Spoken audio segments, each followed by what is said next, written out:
여러분의 곁에는 자기 말이 다 맞다고 화를 내며 우기는 사람이 있나요?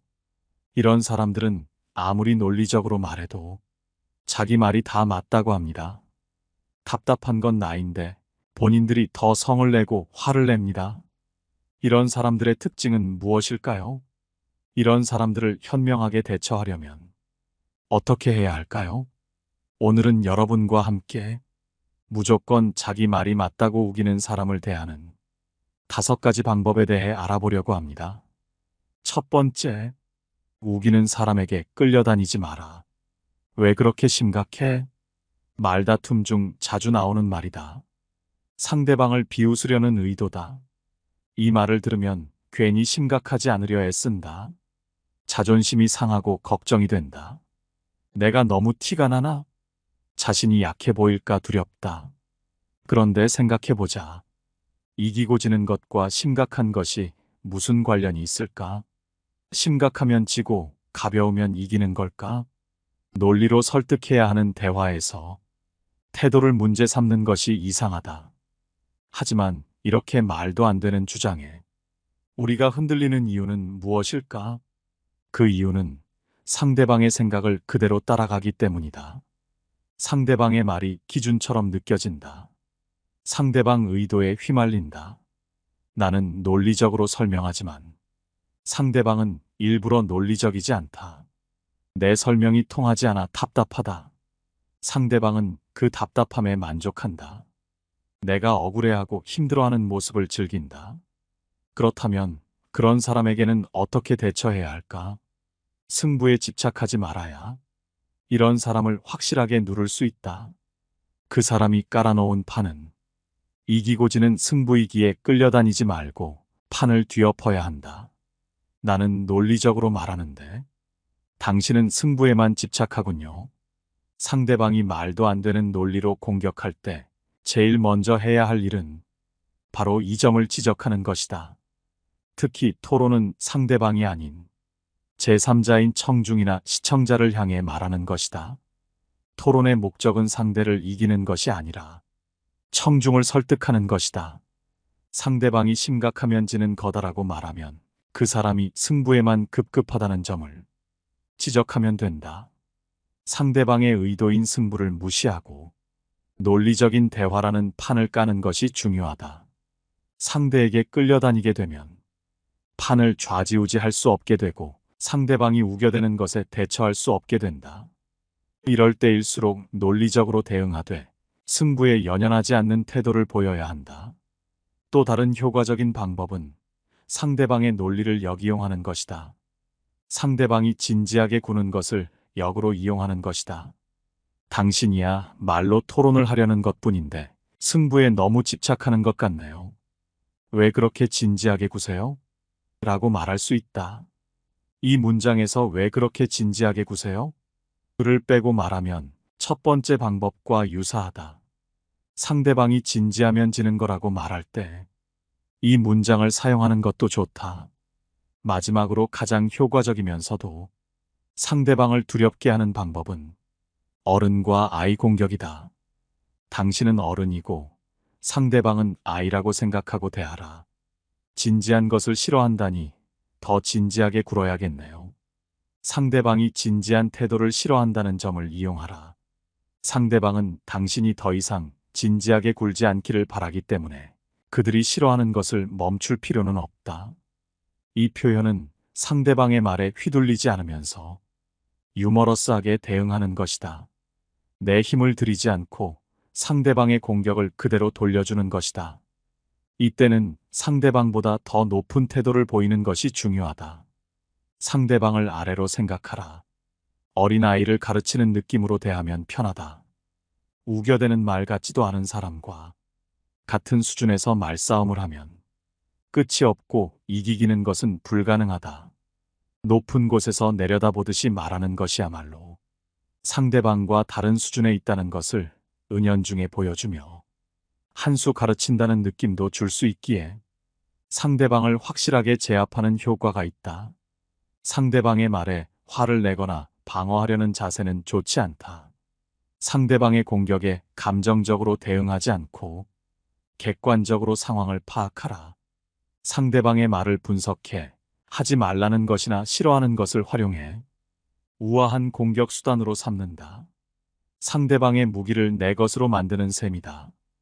화가 나면 이런 말이 쉽게 떠오르지 않을 수 있다. 이럴 때는 화를 사귀며 불편한 내색을 보이는 것도 좋다. 상대방이 잘못했는데 내가 힘들어할 필요는 없다. 상대방도 불편함을 느껴야 한다. 부당한 말에 불편한 내색을 보이거나 침묵으로 대응하는 것도 좋은 방법 중 하나이다. 두 번째, 너가 해보던가에 당하지 마라. 대화를 하다 보면 자신 있으면 내가 해봐라는 말을 들을 때가 있다. 이럴 때 화가 나서 내가 못할 줄 알아? 라며 자진해서 나서곤 한다. 하지만 곧 후회가 찾아온다. 충동적으로 한 말이었기 때문이다. 사실 어떻게 할지도 모를 때가 많다. 할 줄 알더라도 굳이 내가 할 필요는 없다. 상대방이 이런 말을 하는 이유는 내 의견에 반대하거나 자신이 책임져야 할 일을 나에게 떠넘기려는 것일 수 있다. 잘못되면 책임까지 지게 된다. 자신 있으면 내가 해봐라는 말에 덥석 응하지 말아야 한다. 상대방의 함정에 빠질 수 있다. 이를 피하는 방법으로 크게 세 가지가 있다. 첫째, 각자의 역할을 명확히 하라. 예를 들어 축구 국가대표가 경기에서 졌을 때 선수들을 비난하는 관중이 있다. 이때 그렇게 잘 알면 내가 해봐라는 반응이 나온다. 하지만 관중과 선수의 역할이 다르다는 것을 명심하라. 관중은 비난할 권리가 있지만 선수처럼 뛸 필요는 없다. 따라서 관중의 역할과 선수의 역할을 명확히 구분해 불리한 상황에서 빠져나가야 한다. 이처럼 상대방과 나의 책임이 분리되어 있을 때 내가 해보라는 말을 거절하거나 만약 하더라도 책임이 나에게 넘어오지 않도록 해야 한다. 그 후 상대방이 책임을 회피하지 못하게 하라. 자신 있으면 내가 해봐라는 말은 책임을 회피하려는 의도로 사용될 수 있다. 불평하는 사람들은 많다. 예를 들어 학생이 반장이 일을 잘 못한다고 비난하거나 시민이 정당의 정책을 비난하는 경우가 있다. 이럴 때 흔히 듣는 반격은 비겁하게 남 탓하지 말고 자신 있으면 내가 직접 해봐라이다. 이 말은 자신 있으면 내가 해봐와 논리가 비슷하다. 겉으로는 일리 있어 보인다. 능력도 없으면서 비판만 하는 사람에게 맞는 말 같다. 하지만 이런 표현은 책임을 회피하려는 사람에게도 사용된다. 자신은 제대로 일도 안 하면서 책임을 회피하려는 사람이 이런 말을 핑계로 삼는 것이다. 이럴 때는 핑계를 대기보단 대범하게 자기가 능력이 없음을 인정하고 상대방에게 맡은 바 책임을 다하라고 지적하라. 나는 못하니까 너를 대표로 뽑은 거다. 뽑혔으면 제대로 일해야지. 내가 너를 잘못 봤나 보다라고 말하라. 이렇게 상대방이 자신의 책임을 모른 척할 수 없게 지적하면 굳이 화를 내거나 다투지 않아도 상대방을 꼼짝 못하게 할 수 있다. 마지막으로 다른 사람에게 기회를 주는 식으로 깔끔하게 마무리하라. 상대방이 능력도 없이 차지하고 있는 자리를 더 능력 있는 사람에게 넘겨주라는 뜻이다. 책은 상대방의 가장 큰 문제가 일을 못하는 것이 아니라 소중한 기회를 낭비하는 것이라고 지적한다. 자신 있으면 내가 해봐라는 말에 대해 상대방이 그 자리를 감당할 능력이 없다면 다른 사람에게 기회를 주는 것이 더 낫다는 점을 반박하는 것이다. 내가 그 일을 잘할 수 있는지 논의하면 상대방의 논리에 휘말리게 된다. 대신 상대방이 기회를 차지하고 있어서 가능성이 낭비되고 있다는 점을 지적하여 나는 논쟁에서 벗어나고 상대방이 책임을 지게 만드는 것이다. 세 번째, 목소리와 속도로 압박감을 줘라. 우리 주변엔 피하고 싶으나 피할 수 없는 사람들이 있다. 이들로부터 자신을 보호하고 거리를 유지하기 위해선 여유 있는 태도를 보여야 한다. 상대방이 우겨대고 계속해서 귀찮게 한다면 그건 당신이 만만해 보여서 일 수도 있다. 사람들은 자신보다 강해 보이는 사람에게는 쉽사리 우기거나 자기 멋대로 행동하지 못한다. 여기서 사람들은 목소리를 듣고 상대방의 성격이나 상태를 판단하는 경향이 있으며 목소리는 사람의 전체 인상에 큰 영향을 미친다. 실제로 목소리가 인상의 상당 부분을 차지한다고 한다. 그렇다면 어떤 목소리가 사람들에게 여유로움과 동시에 접근하기 어려운 느낌을 줄 수 있을까? 목소리는 강력한 도구다. 이를 통해 자신의 의도와 감정, 그리고 자신을 상대방에게 어떻게 보이게 할 것인지 결정할 수 있다. 일반적으로 빠르게 말하는 것은 긴장과 불안을 나타내는 행동이다. 빠르게 말하면 상대방은 당신을 쉽게 흔들리는 불안정한 사람으로 인식할 수 있다. 반면 천천히 말하면 여유와 자신감이 느껴진다. 과학적 연구에 따르면 낮은 목소리는 권력, 자신감, 그리고 성숙함을 상징한다. 믿음직하고 강인한 인상을 준다. 그래서 많은 정치인이나 CEO들은 낮은 목소리를 통해 자신의 위상을 드러낸다.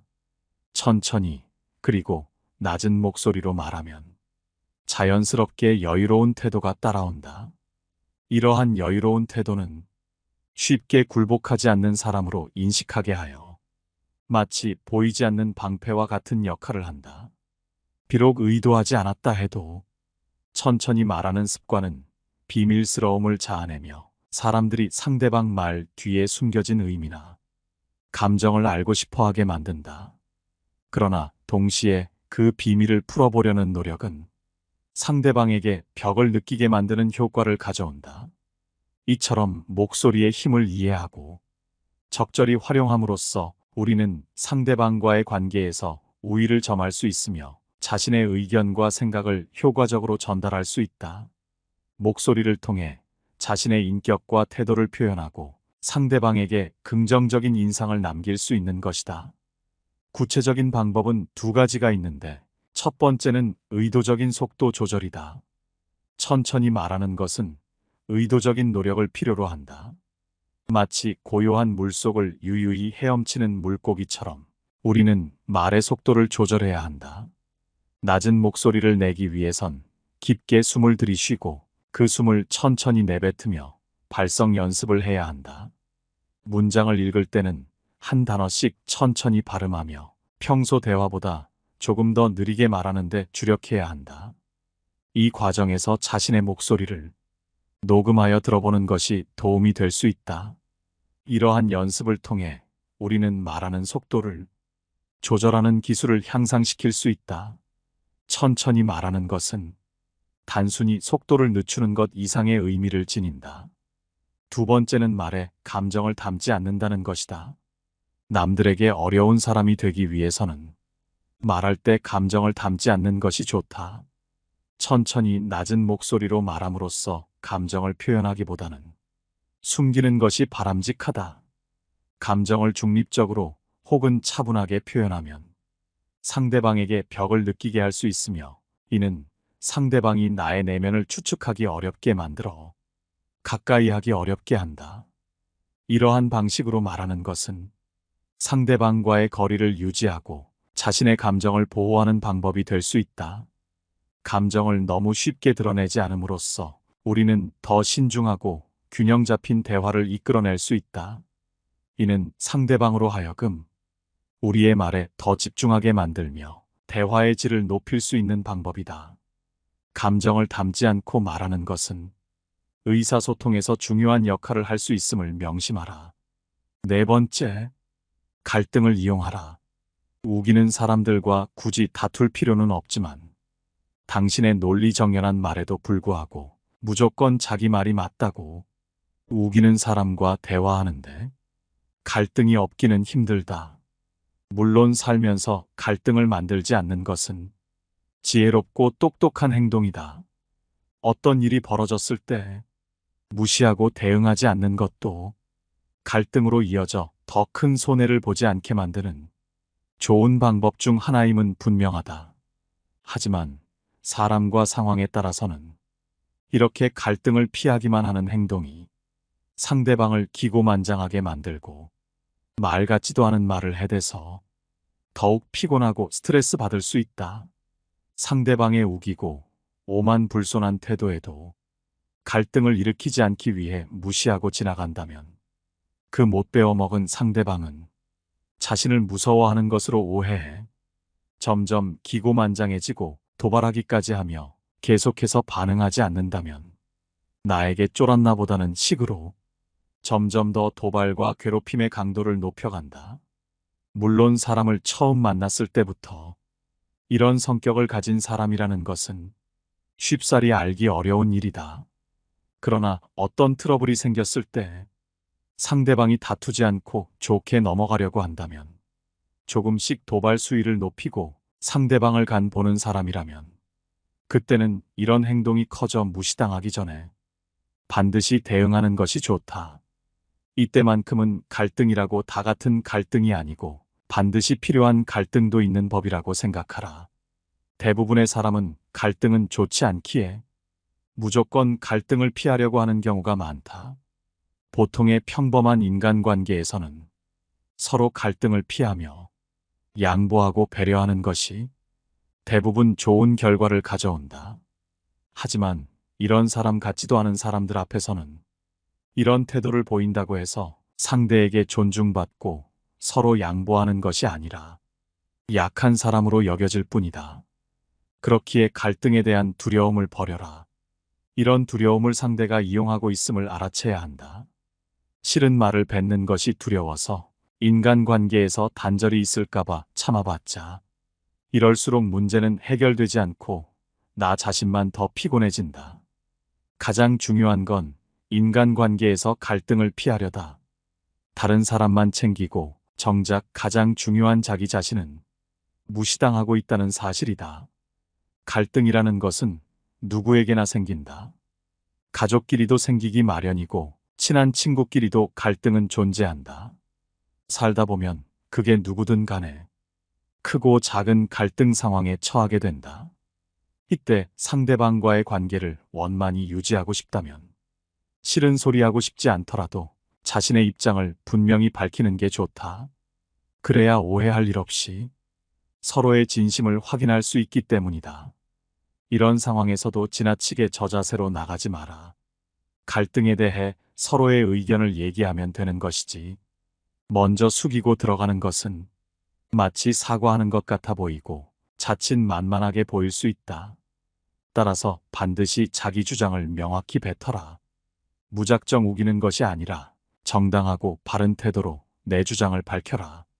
이렇게 대화해도 계속해서 선을 넘으려 하고 도저히 관계를 개선할 여지가 안 보인다면 그때는 그냥 그 사람과 멀어져라. 아무리 관계를 개선하려고 노력해봤자 어차피 모든 인간관계는 상호작용이기 때문에 일방적으로 한쪽에서만 노력해도 해결되지 않는다. 그렇기에 인간관계에서는 상대 의견에만 맞추지 말고 자기 의견도 내며 상대방과의 갈등에 대처해야 한다. 만일 상대방이 매번 나를 얕잡아 보고 거친 말을 내뱉으면서 나를 부당하게 대우한다면 속으로는 이성적인 사고를 하되 겉으로는 감정적인 면을 보여주어야 할 때도 있다. 자기보다 약해 보이는 사람에게 막대하는 사람에게는 강한 감정과 화를 보여줘도 된다. 이런 식으로 착하고 배려하는 사람들을 무시하는 나쁜 사람들은 상대가 자신을 두려워하는 것을 즐기고 마치 하나의 대단한 권력쯤으로 느낀다. 그렇기에 상대방이 자신을 두려워하지 않고 같이 화를 내고 쏘아붙여도 된다. 이런 사람들은 어차피 자신을 두려워하는 착한 사람은 이 세상에 많기에 그런 사람들을 찾아 나설 뿐 더는 자신을 두려워하지 않는 사람에게는 아무런 해코지도 하지 못한다. 사람 같지도 않은 사람에게 더는 두려움이란 먹이를 주지 마라. 세상엔 수없이 많은 사람들이 존재하고 나와 맞지 않는 사람도 많고 만난 지 얼마 안 됐어도 절친하게 지내는 진짜 내 사람도 세상에는 많다. 그러니 굳이 무시와 수모를 참아가며 억지로 가까워지려 하거나 관계 유지 따위에 노력을 쏟지 마라. 5번째, 너무 순한 태도로 대하지 마라. 우기는 사람은 착하게 말하면 말귀를 못 알아듣는다. 대부분의 사람들이야 착하게 타이르기만 해도 알아듣겠지만 어떤 이들은 착한 말로는 절대 이해하지 못한다. 주로 못된 사람일수록 말귀를 못 알아듣는 경향이 있다. 누군가가 계속 선을 넘고 가짜않게 무례를 저지르는데도 이 사람도 잘 설득하면 변하겠지, 좋게 타이르면 다음에는 그러지 않겠지라고 생각하는 것은 큰 착각이고 언젠가는 후회할 수밖에 없는 짓이다. 못된 사람들은 우리의 배려를 오히려 잘못 이해한다. 그들은 나의 배려나 호의를 자신이 받아야 하는 마땅한 권리로 여기며 한 번 선을 넘고 봐주게 되면 내가 실수했으니 다음엔 그러지 말아야지가 아니라 이 정도는 괜찮나 보다, 더 해도 되겠다고 생각한다. 그러면서 그들은 자신들의 행동에 대해 확신을 가지게 되고 더욱 더 선을 넘으려고 한다. 그들은 어디까지 가능한지 상대방의 인내심의 한계를 시험해 보려고 계속해서 못된 행동을 한다. 못된 사람들이 멈추는 시점은 강하게 화를 낼 때다. 정확히는 자신이 선을 넘어봤자 자신에게 더 이익이 되지 않을 때다. 그러나 너무 많이 넘어가 준 후에 화를 내면 오히려 적반하장으로 비난을 받는다. 이런 사람들에게는 그동안 봐줬던 것 때문에 자신의 행동이 당연한 일로 생각하기 때문이다. 이는 정말로 이해할 수 없고 한심한 인간임을 나타내는 것이다. 인간관계에서 내가 피해를 보지 않기 위해 중요한 것은 이런 못된 사람들은 애초에 우리와 같은 생각을 하지 않는다는 것을 반드시 알아야 한다는 점이다. 그들에게는 상대방의 배려 같은 개념이 머릿속, 마음속 어디에도 존재하지 않는다. 그저 자신의 행동이 당연하다고 생각하고 의문을 갖지 않은 채로 살아간다. 이런 사람들에게 호의를 베풀고 관대함을 유지하는 것은 그들의 나쁜 행동을 용인하고 그 정도는 참아줄 수 있다고 받아들여질 수 있기에 절대 그냥 넘어가서는 안 된다. 이러한 이유로 경우도 없고 정도도 없는 사람들에게 과도한 이해나 배려를 보이지 말아야 한다. 자신의 정신 건강을 위해서라도 때로는 단호하고 강경한 태도를 취하는 것이 필요하다. 못된 사람들과의 관계에서는 그들이 자신의 행동에 대해 진정으로 반성하고 변화할 기회를 가질 수 있도록 그들의 행동을 용납하지 않는 것이 중요하다. 그렇게 함으로써 우리는 더 건강한 관계를 유지하고 나아가 우리 자신의 정신 건강도 지킬 수 있다. 무조건 자기 말이 맞다고 우기는 사람을 대하는 5가지 방법에 대해 알아봤습니다. 오늘 함께 알아본 이 지혜들이 어떠셨나요? 여러분의 소중한 의견은 댓글로 남겨주세요. 여러분께 도움이 되는 지혜였기를 바라며 영상 이것으로 마치도록 하겠습니다. 감사합니다. 깨달음의 광장입니다.